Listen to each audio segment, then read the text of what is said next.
Hello everyone, Ashmita tales पर आपका स्वागत है। कैसे हैं आप सब? मैं पूरी उम्मीद करती हूँ आप सब हेल्दी और वेल्दी होंगे। चलिए शुरू करते हैं हमारी कहानी कात्यायनी का अगला भाग। सबने उस तरफ देखा। वहाँ हर्षिता सागर की बाहों में थी और उसके दाहिने हाथ से खून निकल रहा था। गौरी तुरंत उन दोनों के पास गई। पुलिस वालों ने शिवम को पूरी तरीके से जकड़ लिया था। गौरी को देखते ही सागर ने कहा, फिक्र मत करो गौरी, हर्षिता बिल्कुल ठीक है। गौरी ने आंखों में आंसू लिए कहा, लेकिन आप तो ठीक नहीं है ना? सागर ने अपने दाहिने हाथ को देखा और हंसते हुए कहा, यह इतनी भी बड़ी चोट नहीं है, तुम परेशान मत हो। अभय ने उसे खड़ा करते हुए कहा, हॉस्पिटल चलो वरना खून ज़्यादा बह जाएगा। इलाज करवाते वक्त चाहे कितनी भी तकलीफ हो, वो मुस्कुराता रहा क्योंकि वो हर्षिता और गौरी को थोड़ा भी डराना नहीं चाहता था। गौरी को सबने घर भेजने की कोशिश की थी, लेकिन वह सागर का साथ नहीं छोड़ना चाहती थी। आखिर में वो उन सबके साथ वापस घर आई। घर आते ही वीना जी ने सागर को गले लगाते हुए कहा, तुम ठीक तो हो ना? फिर हर्षिता और गौरी के गाल पर हाथ रख पूछा, तुम दोनों तो ठीक हो ना? गौरी ने कहा, आप सबकी प्रार्थना का नतीजा है मासा, हम बहुत डर गए थे। आज अगर सागर नहीं होते तो शायद हमारी गोद उजड़ जाती। पार्वती जी ने कहा, ऐसा नहीं कहते बिंदनी, ऊपर वाला बचाने के लिए खड़ा है, ऐसे कैसे कुछ भी होगा। जाकर कमरे में आराम करो। अगले 4 दिन तक गौरी सागर के पास से एक पल के लिए भी नहीं हटी। वह बिस्तर से जैसे ही उठने को होता, वह तुरंत उसके पास आ जाती। उसकी हर जरूरत का ख्याल वो खुद रखती। सागर ने ना जाने कितनी बार उससे कहा था, उसके हाथ में चोट लगी है, वह चल फिर सकता है और यह चोट बहुत मामूली है। लेकिन गौरी समझने को तैयार नहीं थी। घर में सब समझ रहे थे। गौरी के दिल में सागर के लिए प्यार गहरा होने लगा था। वह उसे जरा सी भी तकलीफ में नहीं देख पा रही थी। इधर विष्णु ने एक नौकरी तलाश कर ली थी और भारती को लेकर एक 2 कमरे के किराए के घर पर रह रहा था। उसने कौशल्या जी को उनकी मानसिक हालत की वजह से बाहर निकलवा लिया था। वह भी उनके साथ रहती थी, लेकिन उनकी हालत दिन ब दिन बिगड़ रही थी। रात के वक्त जब भारती ने उनके सामने खाने की थाली रखी तो उन्होंने एक नज़र देख फेंक दी। फिर भारती के बाल पकड़ बोली, कितनी बार कहा है तुमसे वृंदा, हमें हमारे खाने में मीठे से शुरुआत करना अच्छा लगता है, लेकिन फिर भी तुमने आज हमारी थाली में कुछ भी मीठा नहीं डाला। भारती उन्हें बार बार छोड़ने को कह रही थी, लेकिन वह उसे थप्पड़ मारने लगी थी। तभी विष्णु घर आया और कौशल्या जी को भारती से दूर किया। उसने चिल्लाते हुए कहा, माँ क्या कर रही हैं आप? ये वृंदा नहीं, भारती है, आपकी बहू। कौशल्या जी ने उसे भारती को पकड़े देखा तो गुस्से से बोली, मालिक, आपकी हिम्मत भी कैसे हुई उसकी तरफदारी करने की? भूल गए हैं आप, वो सिर्फ एक नौकरानी है। उन्होंने विष्णु को भारती से दूर करने की कोशिश की तो विष्णु ने उन्हें धक्का दे दिया। वो सीधे दीवार से जा टकराए। विष्णु ने कहा, मैंने गलती की आपको जेल से बाहर निकालकर। अब आप हमारे साथ नहीं रह सकती। कल सुबह ही मैं आपको पागल खाने छोड़ाऊंगा। रात को जब दोनों सो रहे थे, उनके कमरे के दरवाजे को खोल कोई अंदर दाखिल हुआ। उसके हाथ में चाकू था। वह धीरे धीरे बिस्तर की तरफ बढ़ रहा था। उसने चाकू उठा भारती को मारना चाहा, लेकिन तभी विष्णु की नींद खुल गई और उसने उसका हाथ पकड़ लिया। भारती ने लाइट ऑन की तो सामने कौशल्या जी थी। वह चिल्लाते हुए बोली, हम इसे जिंदा नहीं छोड़ेंगे, ना इसे ना इसके बच्चे को। विष्णु ने चाकू दूर फेंक उन्हें उनके कमरे में बिस्तर से बांध दिया और अगले दिन सुबह सुबह ही पागल खाने भिजवा दिया। उसे समझ नहीं आ रहा था सब कुछ इतना बिगड़ कैसे गया। एक तरफ कौशल्या जी की बिगड़ती हालत और दूसरी तरफ शिवम को फिर से जेल हो गई थी। अब उसकी सजा भी बढ़ जाती, क्योंकि उसने इस बार सिर्फ घरेलू हिंसा नहीं की थी, बल्कि अपनी बेटी को मारने की कोशिश की थी, वो भी पुलिस के मौजूदगी में। सागर अब काफ़ी ठीक हो चुका था, लेकिन गौरी अभी भी उसे लेकर बहुत परेशान रहती थी। उसकी जरा सी आह सुन परेशान हो जाती। ये देख घर में सबने डिसाइड किया कि दोनों को कुछ दिन कहीं बाहर भेज दिया जाए ताकि इस हादसे को भूल सके। पार्वती जी ने कहा, क्यों ना उन्हें हमारे फार्म हाउस भेज दें। वहाँ शांति भी है और सुरक्षा भी। गौरी को वहाँ जाने में कोई परेशानी नहीं होगी। लेकिन गौरी अकेले नहीं जाना चाहती थी, इसलिए रुद्राक्ष और कात्यायनी भी साथ गए। हर्षिता वहाँ के तालाब में दिन भर मछलियाँ देखती रहती।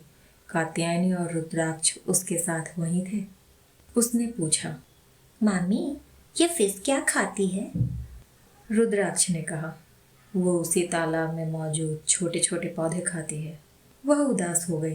कात्यायनी ने पूछा, क्या हुआ? वह बोली, मुझे भी उसे कुछ खाने को देना था। तभी फार्म हाउस की देखभाल करने वाले रमेश काका आते हुए बोले, हमारे पास कुछ खाना है जो आप इन मछलियों को दे सकती हैं। वो बड़े चाव से खाते हैं। हर्षिता खुश हो गई और उनके साथ वो लेने चली गई। कात्यायनी ने ऊपर की तरफ देखा। रुद्राक्ष ने कहा, हमारे आने की एक वजह ये भी तो है कि दोनों को अकेले वक्त मिल सके। वो मुस्कुराई। कमरे में गौरी सागर के सामने खड़ी थी। सागर बोला, गौरी, हमें कपड़े बदलने में आप मदद क्यों नहीं कर रही?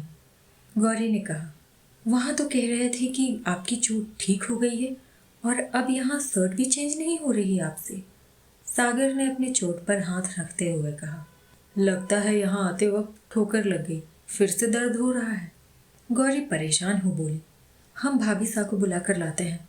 वह जाने लगी तो सागर ने उसका हाथ पकड़ खुद की तरफ खींच लिया। वह सीधे उसकी गोद में जा गिरी। उसने उसकी कमर को पकड़ते हुए कहा, आप जरा भी हमें नहीं समझती। शर्ट चेंज करना तो बस बहाना है। हम अपनी गौरी के थोड़ा करीब आना चाहते थे। वैसे दर्द के लिए एक स्पेशल दवा है जो सिर्फ आप हमें दे सकती हैं। उसने अपने होठ पर उंगली रखी तो वो शर्माकर नीचे देखते हुए बोली, अभी आपको चोट लगी है। सागर ने उसके कान के पास होठ ले जाते हुए कहा, आप उसकी फिक्र मत कीजिए, हमारा चोट भर चुका है और हम उसका पूरा ख्याल रखेंगे। गौरी उसके गले लग गई। उसने उसे धीरे से बिस्तर पर लिटाया और उसकी शर्ट की बटन खोलते हुए बोली, हम आपकी शर्ट चेंज करने में मदद कर देते हैं। सागर हंसने लगा।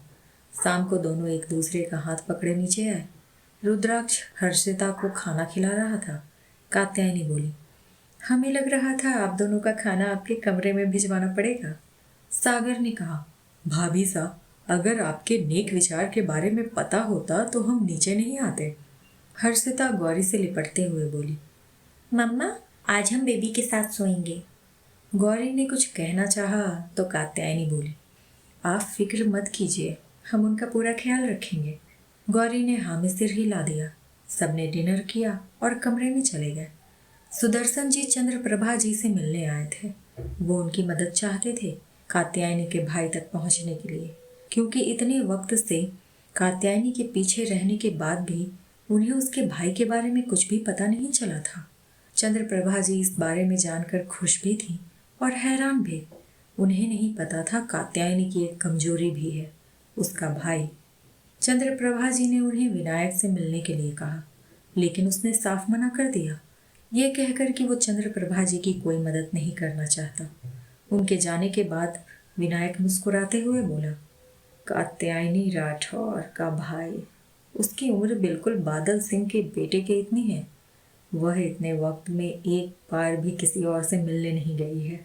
फिर राघव बादल का अपना बच्चा नहीं है। क्या जो मैं सोच रहा हूँ वह सच है? वह हल्का सा हंसा। क्या संयोग है, जिससे कात्यायनी की शादी हुई वह उसके भाई को पैदा होने के वक्त से जानता है। जल्दी ही शिवम को 10 साल की सजा हो गई। वहीं बलवंत जी को जब कौशल्या जी की हालत के बारे में पता चला तो वो बिल्कुल शांत हो गए। वो बार बार कात्यायनी से मिलने के लिए कहने लगे, लेकिन कात्यायनी ने जेल से आए किसी भी कम्युनिकेशन को इग्नोर कर दिया। विनायक ने भी चंद्रप्रभा जी से मिलना बंद कर दिया था। 6 महीने गुजर गए। मनसा का अन्नप्राशन का फंक्शन रखा गया था। वंशिका अपने हाथों से उसके लिए खीर बना रही थी। देविका किचन में आते हुए बोली, भाभी सर, कात्यायनी को बहुत अच्छा लगेगा, आप मनसा के लिए खुद अपने हाथों से बनी हुई खीर लेकर जा रही हैं। वंशिका मुस्कुराई। भले ही वो वहाँ रह रही है, लेकिन हमें लगता है पहला अन्न उसे राठौर परिवार का ही खाना चाहिए। दोनों राणा विला पहुंचे। तैयारियां हो चुकी थी। पूजा के बाद जैसे ही पंडित जी ने मनसा को खिलाने को कहा, वंशिका बोली, मनसा को पहला अन्न राठौर परिवार की तरफ से खिलाया जाना चाहिए, इसलिए हम अपने हाथों से उसके लिए खीर बना कर लाए हैं। उसने अपने साथ लाया टिफिन खोला। वंशिका मनसा के होठों तक चम्मच से खीर ले जा रही थी, तभी किसी ने उसका हाथ पकड़ लिया। ये समर था। वंशिका ने गुस्से से उसे देखा। वह बोला, इतनी जल्दी क्या है मनसा को खीर खिलाने की? हमें लगता है पहले आपको इसे चख लेना चाहिए। कहीं इसमें शक्कर तो नहीं डाल दी आपने गलती से? आप तो जानते ही होगी वो अभी शक्कर नहीं खा सकती। वंशिका ने आंखें छोटी कर उसे देखते हुए कहा, तुम्हें लगता है हम इतनी बड़ी गलती करेंगे? समर बोला, तो आप चख क्यों नहीं रही? वंशिका ने कहा, इसे हमने मनसा के लिए बनाया है और उसे खिलाने से पहले हम उसे चख नहीं सकते। समर फीके तरीके से मुस्कुराया। सच हम बता देते हैं वंशिका राठौर, इसमें आपने कुछ ऐसा मिलाया है जो मनसा के लिए बिल्कुल भी सही नहीं है। कात्यायनी ने मनसा को सीने से लगा लिया। वंशिका चिल्लाई, झूठे इल्जाम मत लगाओ तुम समर। समर ने उसके हाथ से कटोरी ले ली और रुद्राक्ष को एक टैबलेट में वीडियो दिखाया। उसमें आज के राठौर हवेली के रसोई की वीडियो थी, जहां वंशिका ने चोरी छुपे उसमें एक सफेद रंग का पाउडर मिलाया था। समर बोला, इतना ही नहीं, यही वो इंसान है जिसने राणा विला पर हमला करवाया था। वंशिका ने नाम सर हिलाते हुए कहा, हम इस बारे में कुछ भी नहीं जानते। तुम्हारे पास सबूत क्या है? क्या उन आदमियों ने कबूल किया कि ऐसा कुछ हमने किया है? समर बोला, ये सच है, उन्होंने कबूल नहीं किया ऐसा कुछ भी, लेकिन एक और सबूत है हमारे पास। आपने उन्हें जो पैसे ट्रांसफ़र किए उसके रिकॉर्ड्स। वंशिका तपाक से बोली, ऐसा कोई रिकॉर्ड नहीं हो सकता, पैसे कैश में दिए गए थे। समर मुस्कुराया, ये बात तो हमारे अलावा किसी को भी नहीं पता, तो आप कैसे जानते हैं? वंशिका बोली, कोई भी ऐसे काम के लिए कैश नहीं देगा। देविका ने बेयकीनी से उसे देखा। भाभी साहब, आपने ऐसा क्यों किया? वंशिका कुछ बोलती उससे पहले समर बोला, पैसे इनके भाई वंश शेखावत ने दिए थे। अगर आप इस बात को नहीं कबूल करेंगी तो पुलिस उसे ही पकड़ेगी। वंशिका चिल्लाई, हाँ, हमने किया ऐसा, और क्यों ना करें हम। इन दोनों की वजह से आज हमारे पति इस दुनिया में नहीं है, इसलिए हम इनसे इनकी औलाद छीनना चाहते थे। उसने समर को देखा। हमें अच्छे तरीके से पता है, हमारे प्रताप को तुमने मारा है, कविता का बदला ले रहे थे ना? समर के चेहरे पर टेढ़ी मुस्कान आ गई। उसने कहा, हर किसी को अपने कर्मों की सजा इसी जन्म में भुगतनी पड़ती है वंशिका राठौर। मेरी बहन के साथ इतना कुछ गलत करने के बाद वह खुशी से जीता रहेगा, सोचा भी कैसे आपने? हर साल उसने मेरी कलाई पर राखी बांधी थी, उस राखी का फर्ज भी तो निभाना था। हमें ये भी पता है आपने कैसे कड़वे शब्द कहे होंगे मेरी बहन से जब उसने आपको आपके पति की सच्चाई बतानी चाहिए होगी।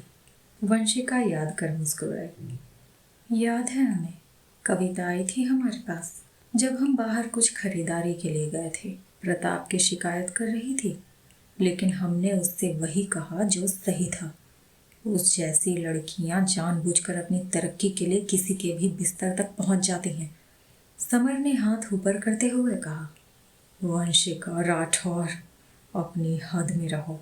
मेरी बहन पर उंगली उठाने से पहले खुद के गिरेबान में झांक कर देखो।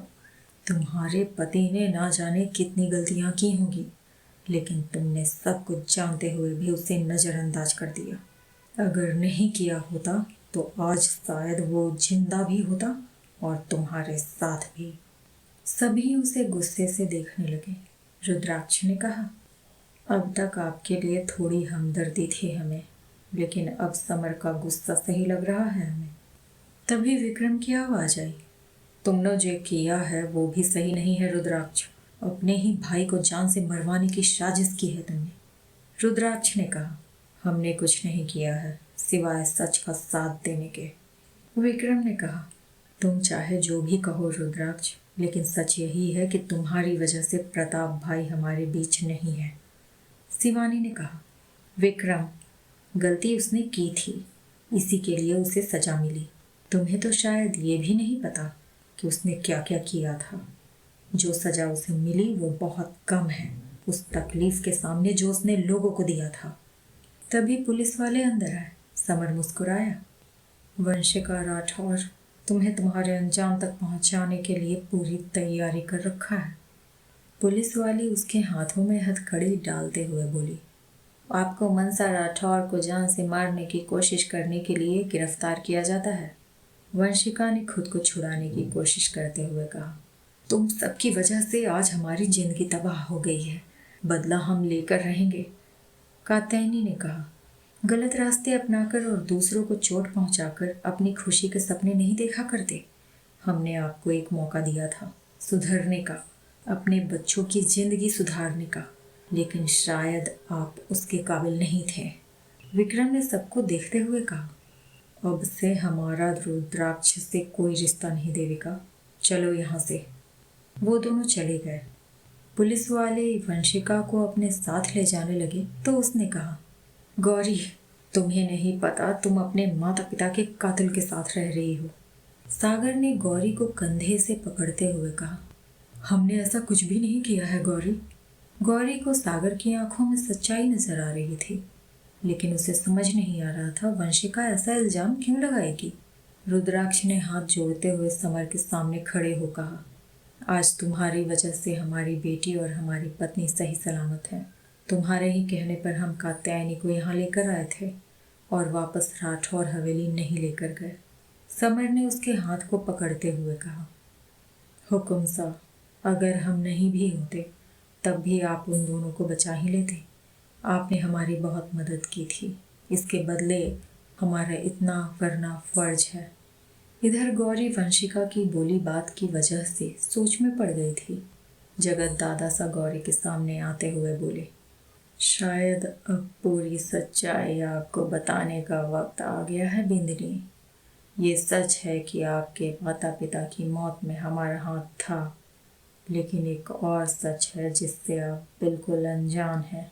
आपकी दादी सा ने आपके दादा सा को गलत दवाइयाँ देकर मार डाला था। इसमें आपके माता पिता दोनों ने साथ दिया था।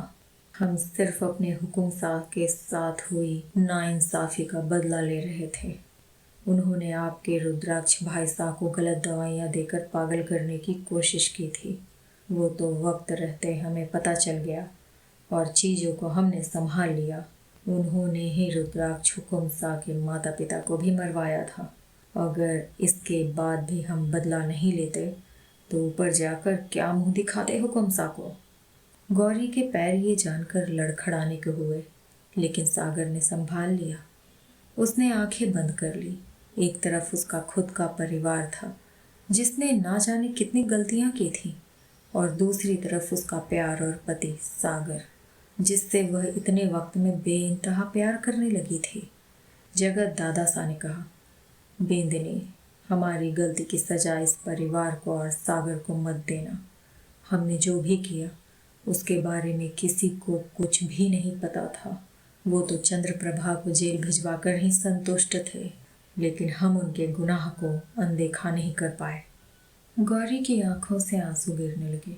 उसने अपने पेट पर हाथ रखते हुए कहा, हमें समझ नहीं आ रहा आगे क्या करें। एक तरफ हमारे माता पिता और दूसरी तरफ हमारे आने वाले बच्चे का भविष्य। सागर ने हैरानी से उसे देखा। उसने अभी तक किसी को इस बारे में कुछ भी नहीं बताया था। वह गौरी से लिपट गया और बोला, चाहे जो हो जाए, लेकिन हम तुम्हें खुद से दूर नहीं जाने देंगे। तुम चाहो तो हमें कोई भी सजा दे सकती हो, लेकिन हमारे पास रहकर। वीना जी की आंखों से आंसू बहने लगे। तभी जगत दादा सा ने कुछ ऐसा कहा जिससे सब हैरान रह गए। गौरी भी बेयकीनी से उन्हें देखने लगी। वह बोले, अगर आप चाहें तो हमें जेल भिजवा सकती हैं बिंदनी।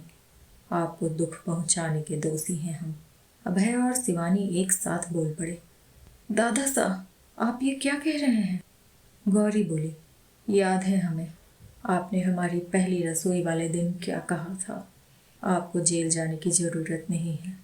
हमें पता है आपने कोशिश की होगी उन्हें कानून से सज़ा दिलवाने की। जब वो नहीं हुआ तब आपने ये तरीका अपनाया, लेकिन हम आपको माफ़ भी नहीं कर पाएंगे अभी। वह अपने कमरे में चली गई। पीछे से सागर, जयदेव जी ने कहा, बाबा साहब, बिंदिनी को अभी अभी सच पता चला है, इसीलिए ऐसा कह रही है। उसकी बातों का बुरा मत मानिएगा। जगत दादा ने कहा, हम जानते हैं और हमें हमेशा से पता था बिंदिनी की ऐसी ही कुछ प्रतिक्रिया होगी, इसलिए हमने एक फैसला किया है। इधर विक्रम जैसे ही राठौर हवेली पहुंचा, हॉल में रखी सारी सजावट की चीज़ों को इधर उधर फेंक कर तोड़ने लगा। देविका ने अपने कानों पर हाथ रख लिए। उसने कहा, शांत हो जाइए कुंवर साहब। विक्रम ने चिल्लाते हुए कहा, कैसे शांत हो जाएं? हम पूरे राणा परिवार और रुद्राक्ष को नहीं छोड़ेंगे। देविका ने कहा, उन्होंने आज तक कभी किसी के साथ गलत नहीं किया, यहाँ तक कि वंशिका भाभी, जिन्होंने ना जाने कितना कुछ गलत किया था कात्यायनी के साथ, उन्हें भी दूसरा मौका दिया। हमें लगता है पूरी बात हमें नहीं पता। विक्रम ने कहा, चाहे जो भी हो, लेकिन उससे ये सच तो नहीं बदल जाता कि आज अगर हमारे माता पिता हमारे बीच नहीं हैं तो उसके जिम्मेदार वह दोनों हैं। हमें पूरा यकीन है कि उसने राठौर परिवार में अपनी पकड़ मजबूत करने के लिए अपने ही सगे चाचा को मरवाने वाले का साथ दिया। तभी दरवाजे से आवाज आई। उसे ऐसा करने की जरूरत नहीं थी, क्योंकि वैसे भी सब उसके ही नाम पर है। दोनों ने मुड़कर देखा। विनायक खड़ा था। विक्रम बोला, इस जायदाद पर हमारा भी उतना ही हक है। विनायक ने अंदर आते हुए कहा, आपका राठौर परिवार से कोई रिश्ता नहीं है? विक्रम ने भौहें सिकोड़ते हुए पूछा, आप कहना क्या चाहते हैं? उसने जवाब दिया, चंद्रशेखर राठौर और गायत्री राठौर असल में राठौर नहीं है। राजशेखर राठौर आपकी दादी के सौतेले बेटे थे और वो दोनों आपके दादा साके नहीं, उनके प्रेमी के बच्चे थे। और ये सच्चाई रुद्राक्ष बहुत अच्छी तरीके से जानता है। विक्रम सब कुछ समझने की कोशिश कर रहा था। विनायक ने आगे कहा, आपकी दादी सा को जैसे ही पता चला सारी जायदाद रुद्राक्ष के नाम है तो वो उसे ढूंढने लगी। आखिर में जब उन्हें वो मिला तो उन्होंने उसे पागल करने की कोशिश की, लेकिन राणा परिवार चौकन्ना था, इसलिए जल्दी ही वो बिल्कुल ठीक हो गया और सबके सामने नाटक करने लगा। देविका ने हैरानी से पूछा, इसका मतलब वो हमेशा से ठीक थे?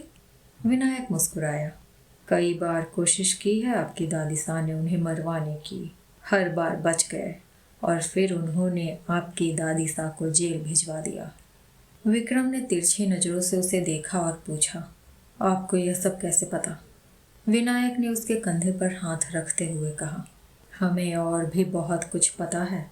आप बच्चे नहीं हैं, गलत और सही में फ़र्क समझते हैं, इसलिए आगे क्या करना है इसका फैसला भी आपको खुद करना चाहिए। वह वापस चला गया। विक्रम वहीं सोफे पर बैठ गया। उसे ऐसा लग रहा था उसकी पहचान उससे छीन ली गई थी। इधर जगत दादा सा ने निर्णय लिया, वो बीकानेर नहीं बनारस में रहेंगे। सब उन्हें रोकना चाहते थे, लेकिन जानते थे कि ये फैसला उन्होंने गौरी की वजह से किया है। देविका ने शिया और आयुष को ये कहकर समझा दिया था कि उनकी माँ काम से कुछ महीने के लिए बाहर गई है और वो दोनों उनके साथ रहने वाले हैं। विक्रम ने भी बीकानेर छोड़ने का निर्णय लिया था। वह चंद्रप्रभा जी से मिलने गया था। वह उनसे सच सुनना चाहता था और सच वही निकला जो विनायक ने उससे कहा था। वक्त के साथ सब संभलने लगे थे। 1 महीने का वक्त बीत गया था। गौरी अब बीती बातों को किनारे कर अपनी आने वाली जिंदगी के बारे में सोचने लगी थी। सागर ज़्यादातर घर से ही काम कर रहा था, क्योंकि गौरी के मूड स्विंग्स उसके अलावा और कोई नहीं संभाल पाता था। आज दोनों डॉक्टर के पास आए थे। सोनोग्राफी रिपोर्ट देखते हुए डॉक्टर के चेहरे के भाव गंभीर हो गए। गौरी ने पूछा, कोई परेशानी है क्या डॉक्टर? डॉक्टर ने धीरे से हाँ में सिर हिला दिया। वहीं उस वक्त कात्यायनी के पास एक कॉल आया, जिसे सुनते ही उसके चेहरे के भाव गंभीर हो गए। क्या परेशानी है गौरी के साथ और किसका कॉल आया था कात्यायनी को? जानने के लिए सुनते रहिए ये कहानी। थैंक यू सो मच इस वीडियो को यहाँ तक देखने के लिए। अगर आपको कहानी पसंद आ रही है तो वीडियो को लाइक कीजिए, कमेंट कीजिए, चैनल को सब्सक्राइब कीजिए और अपने दोस्तों को शेयर कीजिए। अगला एपिसोड इस कहानी का आखिरी एपिसोड होगा। मैं मिलती हूँ आपसे इस कहानी के आखिरी भाग के साथ बहुत जल्द। तब तक के लिए take care and bye bye.